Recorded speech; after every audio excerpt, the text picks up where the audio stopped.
नमस्कार दोस्तों, मैं हूं दीपक उपाध्याय और आप देख रहे हैं द दीपक उपाध्याय शो। आज इस शो में हम बात करेंगे बिहार चुनाव की।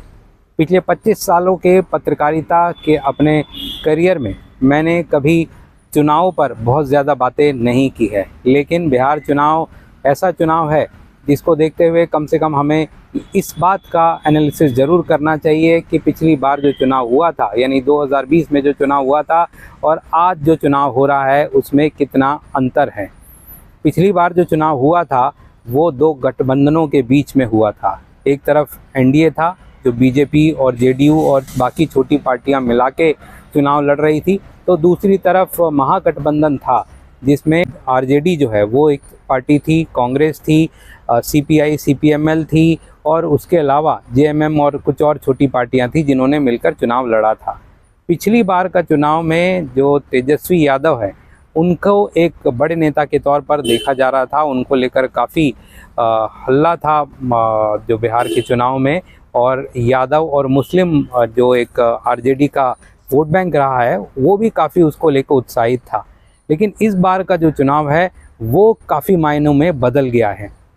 इस बार एनडीए तो बरकरार है, लेकिन जो महागठबंधन है उसके अंदर आपसी फूट बहुत ज़्यादा बढ़ गई है, और वो इतनी बढ़ गई है कि कांग्रेस अलग चुनाव लड़ रही है, आरजेडी अलग उम्मीदवार उतार रहे हैं और जो बाकी पार्टियां थी वो भी अपने अपने अलग अलग उम्मीदवार उतार रहे हैं। और उसके पीछे वजह ये है कि पिछली बार कांग्रेस को काफ़ी सीटें मिली थी और उनका स्ट्राइक रेट लेकिन बहुत ही कम था। वो बहुत कम 70 सीटों में महज 19 सीटें ही कांग्रेस जीत पाई थी, जो कि बहुत ही कम सीट थी। इसी वजह से इस बार आरजेडी ने कांग्रेस को बहुत ज़्यादा तवज्जो नहीं दी और यही वजह है कि पूरा जो इंडिया ब्लॉक जिसको कहा जा रहा था, महागठबंधन जिसको कहा जाता था, वो उसमें आपस में अब समझौते नहीं हुए और सब अलग अलग चुनाव लड़ रहे हैं। तो ये एक बड़ा संकेत है इन चुनावों के लिए, क्योंकि एक तरफ एक शक्ति मजबूत होकर चुनाव लड़ रही है और दूसरी तरफ जो एक मजबूत अपोजिशन कहा जाए जिसको, उसमें बहुत ज़्यादा तोड़फोड़ हो गई है। तो एक बड़ा डिफरेंस है। दूसरा डिफरेंस इस बार के चुनाव में यह है, पिछली बार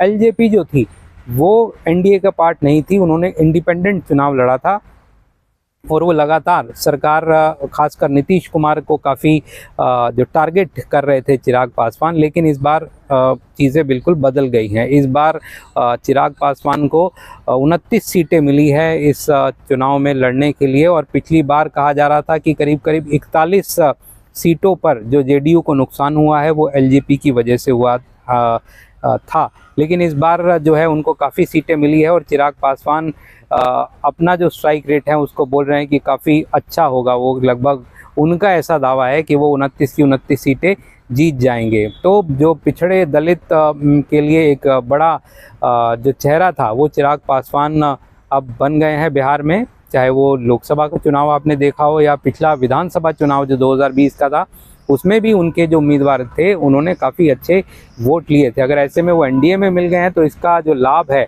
वो सीधा सीधा एनडीए को मिलेगा। तो ये भी एक बड़ा अंतर है इस बार के चुनाव में।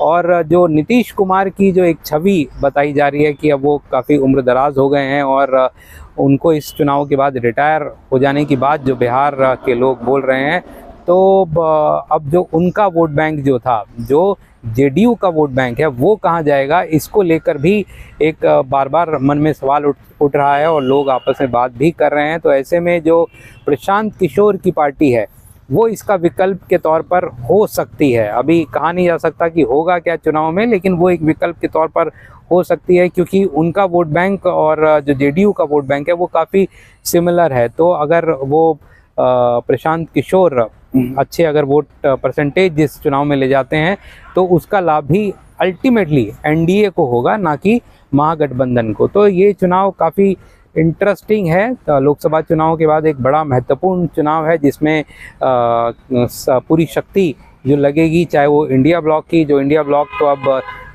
जो सरफेस पर, धरती पर तो दिख नहीं रहा है, लेकिन जिसकी बात बार बार कही जाती रही है कि इंडिया ब्लॉक मिलकर चुनाव लड़ेगा, वो देखा जाएगा कि वो कितनी ताकत इस चुनाव में अपनी दिखा पाते हैं। लेकिन एक बात तो तय है कि इस बार के चुनाव में जो एडवांटेज है, जो अभी तक का एडवांटेज दिख रहा है, वो साफ तौर पर एनडीए को दिख रहा है, खासकर बीजेपी को। क्योंकि जेडीयू को पिछली बार बराबर सीट मिली थी लेकिन उनकी सीटें काफ़ी कम आई थी।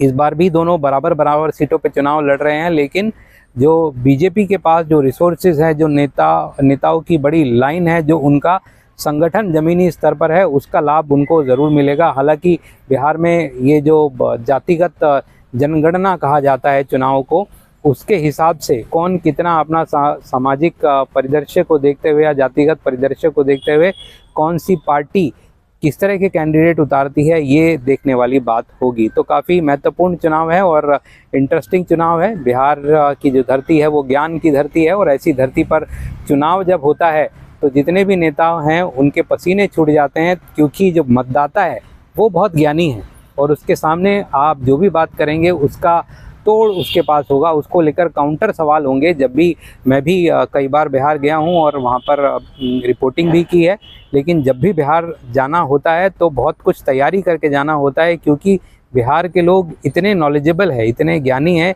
कि उनको किसी बात के लिए कन्विंस करना एक बहुत मुश्किल काम है। तो ये पॉलिटिकल पार्टियां कितना बिहार के मतदाताओं को कन्विंस कर पाएंगी, ये तो चुनावों के नतीजों पर ही पता चलेगा। लेकिन एक बात तो तय है कि इस बार जो एडवांटेज है वो काफ़ी हद तक एनडीए और बीजेपी को है। आज के लिए इतना ही। आप देखते रहिए द दीपक उपाध्याय शो।